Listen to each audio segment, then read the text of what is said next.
wajib diterima. Jadi kalau rumah kalian nanti dekat SMA Gudian, hanya 50 meter dari SMA Gudian, itu wajib diterima.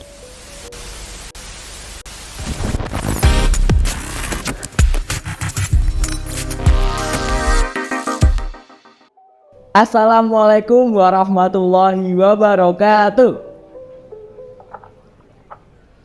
Kembali lagi bersama kami di podcast SNS Semago Night Story.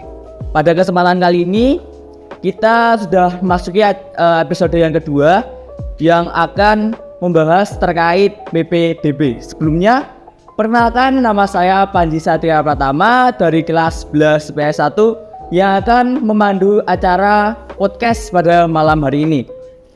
Pada kesempatan kali ini kita kedatangan narasumber dari guru SMA Negeri 1 Ngudian sekaligus wakil kurikulum SMA Negeri 1 Ngudian. Wakil siswaan nih teman-teman, maaf. Oke, kepada Bapak kami persilakan untuk memperkenalkan diri terlebih dahulu. Baik, terima kasih. Assalamualaikum warahmatullahi wabarakatuh. Waalaikumsalam warahmatullahi wabarakatuh. Selamat malam ke teman-teman semua, baik yang di rumah menyaksikan Saturday Night Story itu ya, podcast yang diselenggarakan oleh OSIS SMA Negeri 1 Gudian. Nama saya Depi Setianugroho. Saya di sini mewakili sekolah untuk bisa menyampaikan tentang PPDB, apa itu PPDB, kemudian kapan akan dilaksanakan PPDB. Nah, itu yang kedua. Saya terima kasih sudah diundang di sini untuk sosialisasi ya. Ini adalah sarana untuk sosialisasi kita menyampaikan PPDB kepada masyarakat ya. Baik Pak, untuk PPDB di SMA Negeri 1 Ngudian itu tuh bakal terlaksana pada kapan sih Pak? Mulai kapan? Kalau PPDB itu rangkaiannya panjang ya Mas ya. Jadi tidak hanya 1-2 hari. Nah, itu yang jelas dalam PPDB itu ada beberapa kegiatan utamanya ya sosialisasi, kemudian pendaftaran ya, kemudian seleksi, dan yang terakhir itu pengumuman dan dilanjutkan dengan kegiatan daftar ulang. Nah, di kegiatan itu ada tanggal-tanggalnya. Nanti untuk jelasnya itu bisa dilihat di website yang sudah disediakan oleh Dinas Pendidikan Dikora DIY. Itu kan kita di bawah Dikora DIY. Itu bagi pemirsa yang ingin melihat lebih detail lagi kapan pelaksanaannya, itu bisa dilihat di website yaitu di www.ppdbjogjaprof.go.id. Di sana sudah ada timeline kapan harus mendaftar, kapan harus verifikasi, kapan harus daftar ulang, kapan harus melihat pengumuman. Di sana kita bisa melihat, mengakses data secara lengkap, jadwal maupun kriteria apa saja yang dibutuhkan untuk bisa mendaftar PPDB itu, syarat-syaratnya apa saja, itu bisa kita lihat di sana. Jadi ini PPDB itu nanti serempak, satu DI itu serempak, jadi syaratnya juga sama, khusus untuk sekolah negeri. Khusus untuk sekolah negeri itu syaratnya semua sekolah sama, tidak ada yang dibedakan. Seperti tuh teman-teman, bagi yang mau masuk ke SMA Negeri 1 Ngudian bisa langsung dikepoin ya teman-teman di web yang udah disediakan sama provinsi. Kemudian buat PPDB tahun itu ada perubahan nggak sih Pak? Kalau tahun kemarin kan setahu saya dilakukan secara online ya Pak. Nah kalau tahun ini apakah ada perubahan dengan dilakukan secara offline Pak? Untuk secara umum sesuai dengan aturan, yaitu di peraturan kepala dinas dan peraturan gubernur, itu tidak ada perbedaan yang signifikan. Namun dalam PPDB itu ada beberapa jalur yang bisa digunakan untuk masuk di sekolah yang dituju. Misalnya sekolah-sekolah yang diingini oleh siswa, sekolah yang favorit atau seperti apa, itu ada beberapa jalur. Salah satunya ada itu jalur zonasi. Zonasi ada dua, yaitu zonasi reguler dan zonasi radius. Nah, yang berbeda untuk tahun ini di SMA Ngudian, kalau dulu peraturan yang dulu itu zonasi radius itu dipukul rata 200 meter dari sekolah. Nah, sekarang itu berbeda-beda, yaitu kalau di SMA Ngudian itu 198 meter dari titik koordinat sekolah. Nah, titik koordinat sekolah itu diambil dari titik tengah koordinat sekolah, kemudian ditarik ke tepi luar koordinat sekolah, di ujung-ujung tepi sekolah nanti itu ditarik melingkar sejauh 198 meter. Nah, ketemunya 198 meter itu berbeda-beda dengan sekolah lain. Itu tergantung dari kepadatan penduduk sekitar sekolah itu. Bisa jadi antara sekolah di SMA Gudia dengan sekolah yang lain, jarak zonasi radiusnya itu berbeda. Nah, itu yang membedakan antara peraturan yang dulu dengan yang sekarang. Kalau yang dulu 200 meter sama semuanya, tapi sekarang ada yang 200, ada yang 198, ada yang 300. Itu tergantung pertama kepadatan penduduknya dan wilayahnya. Kalau di perkotaan mungkin radiusnya semakin dekat lagi karena kepadatan penduduknya ini semakin padat. Tapi kalau di daerah-daerah pinggiran itu mungkin radiusnya lebih panjang lagi karena mungkin di sekitar sekolah itu penduduknya masih jarang. Itu yang membedakan hanya itu. Kalau yang lainnya saya rasa sama, tidak ada perbedaannya signifikan seperti itu. Oke nih, bagi teman-teman yang rumahnya di dekat sekolah itu punya keunggulan yang lebih tinggi nggak sih Pak? Termasuknya kalau iya, kalau zonasi radius itu wajib diterima. Jadi kalau rumah kalian nanti dekat SMA Gudian hanya 50 meter dari SMA Gudian, itu wajib diterima. Nah, itu seleksinya di awal itu nanti. Tapi dengan catatan memang tinggal di situ, kakak di situ, dan ini nanti kalau menggunakan zonasi radius itu sekolah wajib memverifikasi tempat tinggal siswa itu. Jadi nanti siswa kan pada saat pendaftaran dia mengirimkan link koordinat rumahnya, nanti dia sekolah akan verifikasi ke rumahnya, bahkan nanti diminta untuk mengunggah foto tapak rumahnya, tampak depan itu di foto. Nanti tim dari sekolah mendatangi apakah koordinatnya sama, kemudian foto yang diunggah sama, kemudian kakaknya juga sama, bahkan nanti kalau yang tahun lalu itu sampai bertanya di lingkungan sekitar, memang si A ini benar-benar tinggal di sini atau tidak, atau hanya ada kakaknya tapi orangnya tidak ada. Jadi kita verifikasinya sampai segitu, seperti itu. Berarti kalau gitu, kalau misal aku pindah cuma ngekos nih Pak, berarti tidak bisa Pak pakai jalur zonasi gitu. Dasarnya dari kakak yang masuk di zona 1 tentunya, zona 1 SMA Negeri 1 Gudian. Jadi tidak bisa kalau nanti hanya keterangan domisili dari RT atau kepala dusun, itu nggak bisa. Harus kakak pun itu maksimal itu minimal 1 tahun sebelum PPDB ini dimulai. Jadi kalau PPDB-nya bulan Juli ya 2023, ya berarti Juli 2022 itu sudah kakaknya sudah tertanggal di tempat domisili yang sekarang itu. Tidak serta-merta pindah kakak ingin mendekat ke sekolah favorit mana itu ya, terus rumahnya atau titip kakak dan sebagainya, tapi waktunya tahunnya kurang dari 1 tahun, itu nggak bisa. Harus ada aturan seperti itu, minimal 1 tahun sebelum pendaftaran dimulai.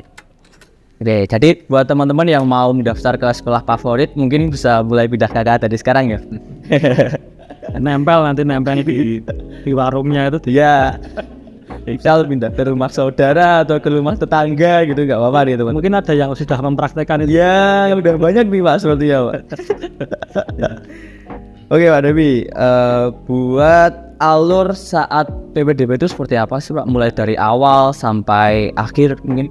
Ya, untuk alur pendaftarannya itu sesuai dengan jalur pendaftarannya. Jadi ini secara umum saja ya, karena nanti kalau secara detailnya bisa dilihat lagi, mungkin linknya nanti bisa dibagikan di deskripsi podcast ini. Itu alurnya itu kan ada jalur afirmasi, ya, kemudian jalur zonasi, jalur prestasi, jalur perpindahan tugas. Nah, sebelum ini itu ada jalur khusus juga, namanya jalur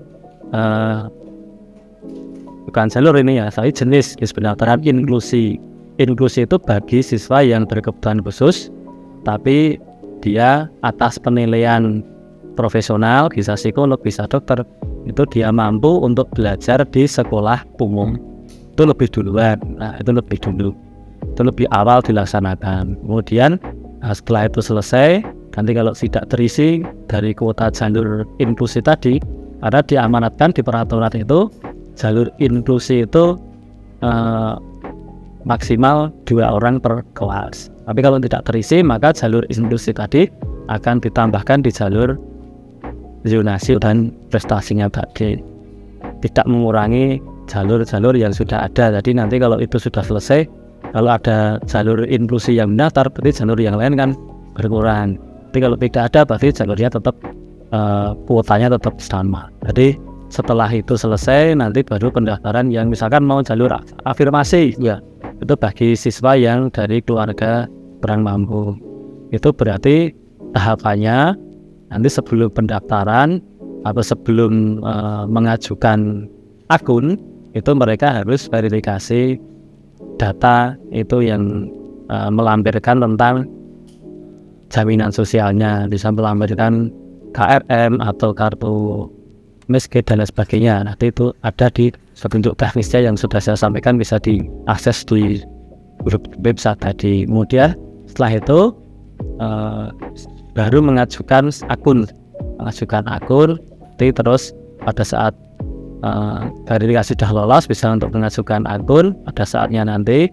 Kemudian setelah mengajukan akun baru untuk aktivasi akun. Kalau sudah aktivasi akun akan mendapatkan token. Itu berarti yang ada pendahuluannya itu jalur afirmasi, jalur prestasi, karena prestasi yang perlu penambahan ya penambahan nilai prestasi. Kalau prestasi yang nilai itu nggak perlu langsung masuk di pendaftaran jalur prestasi. Tapi kalau perlu penambahan nilai non akademik, karena nanti kalau punya prestasi, ya ini mungkin informasi untuk teman-teman yang menyaksikan podcast ini.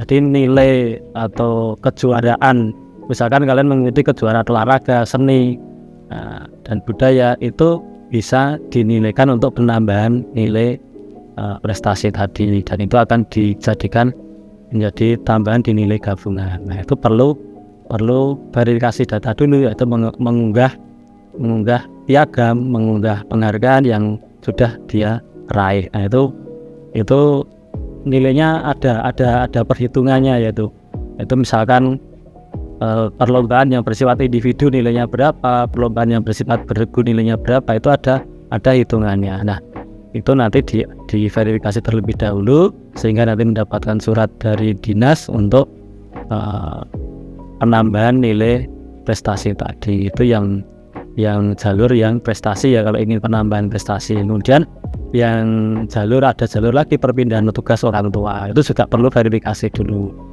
Ya, diverifikasi apa kalau jalur pindahan tugas orang tua, yaitu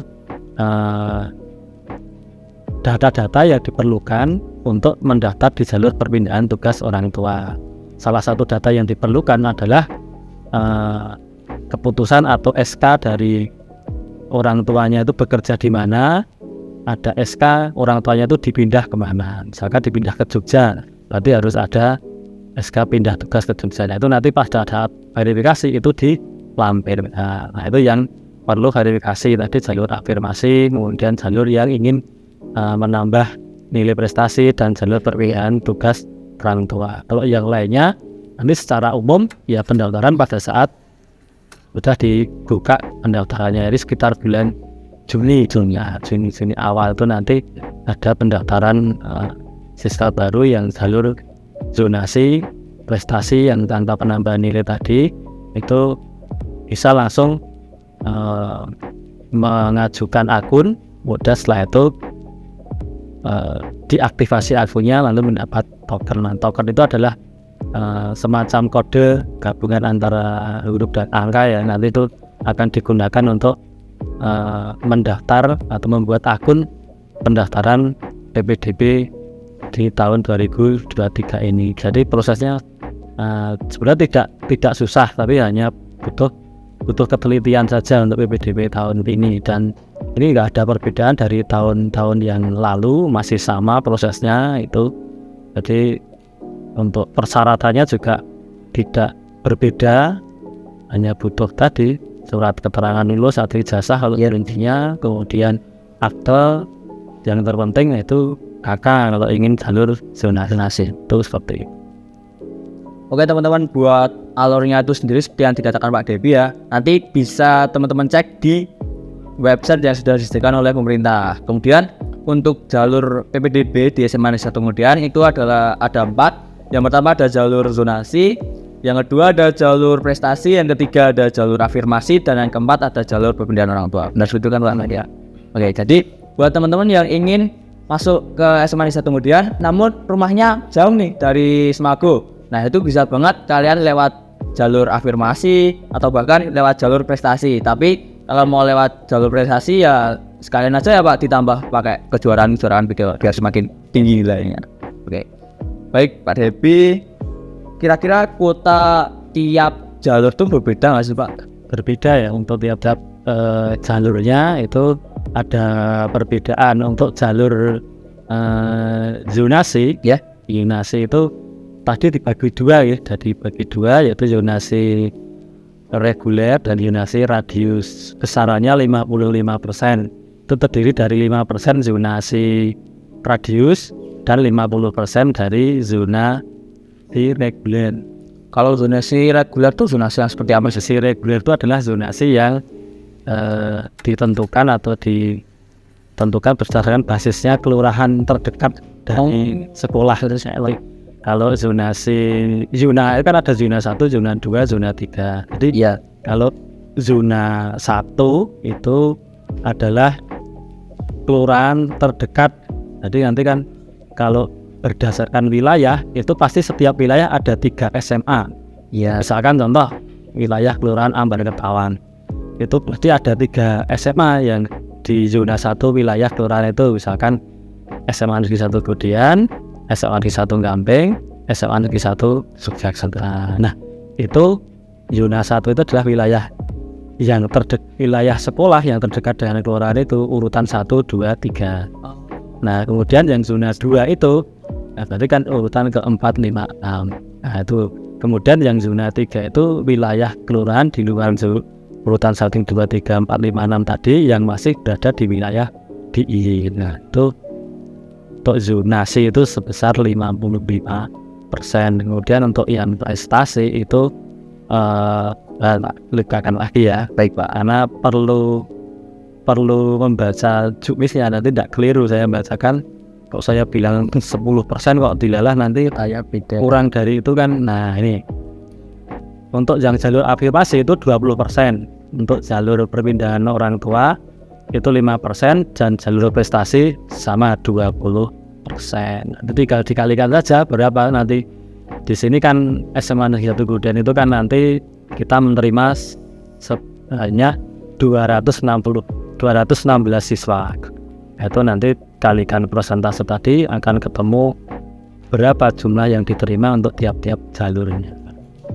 Namun nanti itu kalau jalur-jalur yang selain jalur zonasi tadi tidak terpenuhi, maka semua sisa kuota itu akan dimasukkan di jalur zonasi. Jadi nanti zonasi bisa semakin tinggi. Misalkan prestasi kok 20% hanya diisi misalkan 15%, nah itu kan sisa 5% masuk ke zonasi, nanti masuk ke zonasi. Begitu juga dengan yang jalur-jalur yang lainnya. Jadi nanti karena PPDB ini semangatnya PPD zonasi, jadi nanti yang diutamakan adalah jalur zonasi itu. Semua jalur yang ada tadi misalkan klub kurang pendaftarnya, itu nanti semuanya akan kumpul di jalur zonasi seperti itu. Oke, jadi buat teman-teman yang masih bingung ini penentuan zonasinya gimana, atau rumah kalian masuk atau enggak di wilayah zona dari SMA Negeri 1 Kemudian, bisa kalian kepo-kepoin ya di website atau di Google atau apa gitu teman-teman. Karena penentuan zonasi itu susah gampang ya Pak sebenarnya Pak. Nah, kalau penentuan zonasi itu yang menentukan sudah dari dinas provinsi ya nanti, atau melalui SK Gubernur. Nah, itu nanti zona 1 itu mana saja itu ada di sana. Itu nanti kalau ingin tahu, misalkan saya tuh tinggal di kelurahan Sidoarjo misalkan, atau Sidokarto, itu aku zona 1 SMA aku yang masuk zona 1 mana saja. Nah, itu bisa dicek nanti di website itu tadi yang saya sebutkan tadi, di korajogjapros.id ada, atau di ppdb.jogjaprov.go.id juga bisa. Nanti bisa ngecek, ada 2 jalur ngeceknya, yaitu cek berdasarkan kelurahan atau berdasarkan wilayah, atau cek berdasarkan sekolah. Kalau berdasarkan wilayah atau kelurahan, nanti ya itu tadi ngeklik Kelurahan Sidokarto, itu nanti akan muncul 3 sekolah mesti. Akan muncul 3 sekolah yang masuk di zona 1. Kalau nanti cek berdasarkan sekolah, nanti juga akan muncul SMA. Misalkan SMA Negeri 1 Godan itu zona 1-nya mana saja akan muncul di itu. Jadi juga 2 jalur untuk mengeceknya. Kalau ingin tahu lebih detailnya, karena kan satu DIY sekolahnya banyak ya, disebutkan satu-satu nanti malah lamaan ya. Jadi nanti bisa kalau ingin tahu, ingin mengetahui lebih detail tentang PPDB ya silahkan nanti cek di website yang sudah saya sebutkan tadi. Nanti mungkin bisa dilampirkan ya website biar nanti bisa mencari informasi lebih detail lagi seperti itu. Oke, baik. Bagi teman-teman yang masih bingung nih terkait bagian-bagian PPDB itu gimana, bisa langsung dibaca-baca teman-teman di web yang sudah disediakan sama pemerintah. Nanti bakal kami sediakan di deskripsi. Oke, Pak Debi, untuk input PPDB di SMA Negeri 1 Godan pada tahun lalu itu seperti apa sih, Pak? Kalau inputnya kaitannya dengan apa? Nilai atau apa? Mungkin bisa nilai sebenarnya, soalnya kan mesti pada nilainya berapa sih kalau mau masuk? Rata-ratanya saja Ya, rata-rata kan ada dibagi menjadi beberapa jalur lagi ya. Untuk jalur afirmasi itu tahun lalu untuk yang IPA itu adalah 300 tuh rata ya.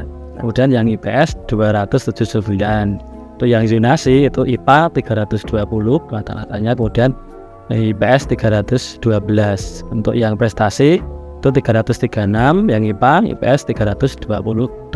Nah, itu lumayan tinggi juga nilai di SMA Negeri 1 Godan. Dan mungkin satu informasi lagi untuk yang jalur prestasi, itu siswa yang akan mendaftar di jalur prestasi itu minimal nilai atau passing grade nilai boleh daftar di jalur prestasi itu adalah 320. Berarti belum punya nilai 330. Kalau belum punya nilai 330, nilai gabungan ya, nilai gabungannya itu maka belum boleh masuk di jalur prestasi ini. Jadi 330 itu di semua sekolah di DIY sama aturannya seperti itu, 330 yang lumayan tinggi itu ya nilai ASPD. Dan nilai ASPD itu hanya ada di DIY, makanya di luar DIY itu kalau ingin masuk di DIY, ingin masuk sekolah di DIY, walaupun ASPD itu bukan syarat pendaftaran tapi merupakan salah satu komponen untuk dihitung menjadi nilai gabungan. Nah, nilai gabungan terdiri dari jumlah rata-rata nilai rapot, kemudian ditambah nilai SPD, ditambah nilai akreditasi sekolah. Nah, itu nanti ketemu nilai gabungan. Jadi lumayan tinggi juga untuk nilai gabungan untuk bisa masuk di jalur prestasi seperti itu. Buat teman-teman, buat yang mau masuk jalur prestasi, nilai kalian harus tinggi ya. Jangan cuma ngandelin hoki nih. Maaf Pak. Oke, mungkin sekian pembahasan kita atau podcast kita pada malam hari ini. Terima kasih sudah menyaksikan episode kedua dari podcast Smago Next Story. Nantikan episode kami yang selanjutnya. Cukup sekian Pak. Wassalamualaikum warahmatullahi wabarakatuh. Waalaikumsalam warahmatullahi wabarakatuh.